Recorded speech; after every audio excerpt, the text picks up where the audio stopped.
अगर आप समय पर अपनी गलतियों को स्वीकार नहीं करते हैं तो आप एक और गलती कर बैठते हैं।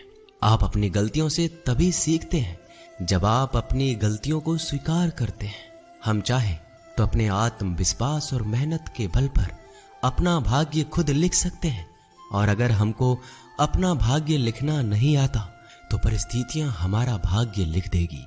आप ये नहीं कह सकते हैं कि आपके पास समय नहीं है, क्योंकि आपको भी दिन में उतना ही समय मिलता है जितना समय महान एवं सफल लोगों को मिलता है। श्री कृष्णा कहते हैं, मुसीबतों से भागना नई मुसीबतों को निमंत्रण देने के समान है। जीवन में समय समय पर चुनौतियों और मुसीबतों का सामना करना पड़ता है, एवं यही जीवन का अटल सत्य है। एक शांत समुद्र में नाविक कभी भी कुशल नहीं बन पाता। विश्वास में वो शक्ति है जिससे उजड़ी हुई दुनिया में प्रकाश लाया जा सकता है।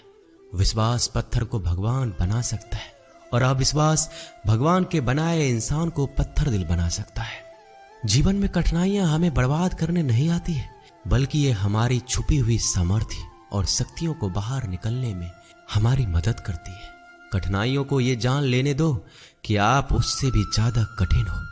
किसी डिग्री का ना होना दरअसल फायदेमंद है।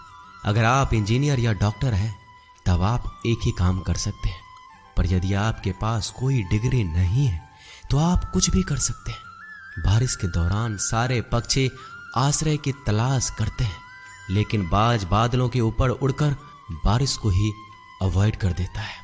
ब्रह्मांड की सारी शक्तियां पहले से हमारी है। वो हम ही हैं जो अपनी आंखों पर हाथ रख लेते हैं और फिर रोते हैं कि कितना अंधकार है। अगर आप उन बातों एवं परिस्थितियों की वजह से चिंतित हो जाते हैं जो आपके नियंत्रण में है ही नहीं, तो इसका परिणाम समय की बर्बादी और भविष्य का पछतावा है। श्री कृष्ण कहते हैं कि जो एक बार अपमान सह ले वो मनुष्य है, जो 2 बार अपमान सह लेता है वो महात्मा है, और जो 3री बार अपमान सहता है वो व्यक्ति मूर्खों की गिनती में आ जाता है। दोस्तों, कई लोग कहते हैं कि लोग बेवजह हमारा बार बार अपमान करते हैं।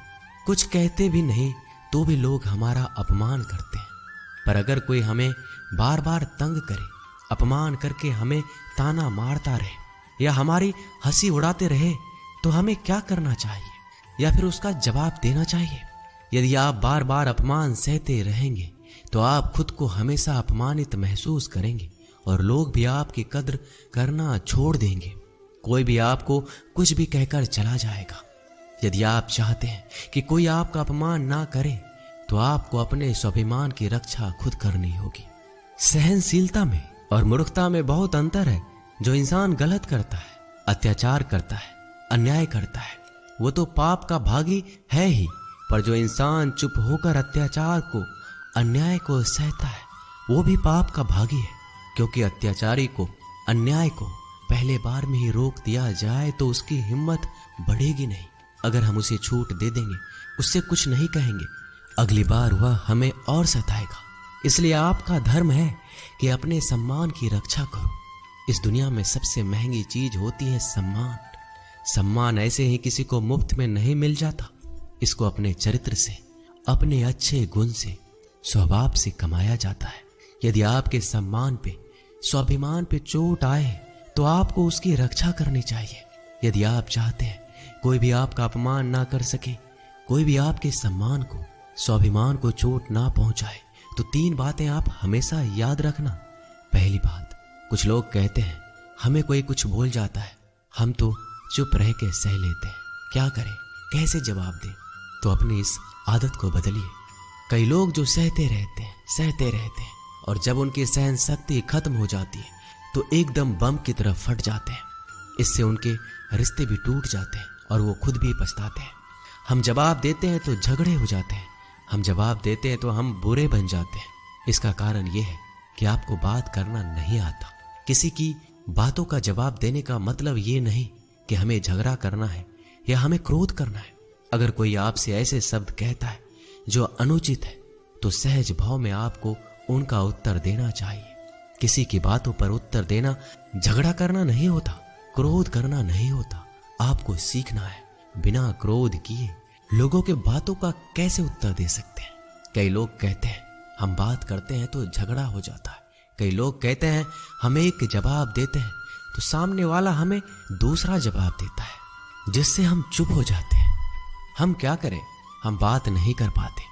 जब तक आप बात नहीं करेंगे तब तक आप बात करना नहीं सीख पाएंगे। ऐसे तो आपको हर कोई चुप करा के चला जाएगा। जितना आप बात करेंगे उतना लोगों की बातों का बेहतर जवाब दे पाएंगे। आप बात ही नहीं करेंगे, आप उत्तर ही नहीं देंगे तो कैसे आपकी बुद्धि का, आपकी वाणी का विकास होगा? एक व्यक्ति तैरने गया। जब वो पहले दिन तैरने के लिए पुल में उतरा तो उसे तैरना तो आता ही नहीं था, तो वो डूबने लगा। उसका दोस्त वहीं पास में खड़ा था।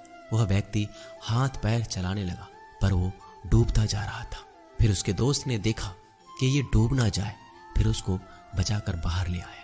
वह व्यक्ति पानी से इतना डर गया, उसने कहा मैं पानी में अब तभी जाऊंगा जब मुझे तैरना आ जाएगा। क्या ऐसा संभव है?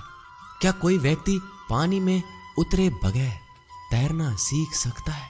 ठीक उसी प्रकार जब आप लोगों के बातों का उत्तर नहीं देंगे, जवाब नहीं देंगे, तो आपको बात करना कैसे आएगा? आप ऐसे चुप करके सहते जाएंगे तो कैसे बात कर पाएंगे? याद रखना एक बात, अगर आप हर किसी के बातों को ऐसे चुप करके सहते रहोगे तो आप जिंदगी भर अपमानित होते रहेंगे। प्रेम भाव से, सहज भाव से लोगों की बातों का उत्तर देना सीखिए, बिना क्रोध में आए। यही तो कला है।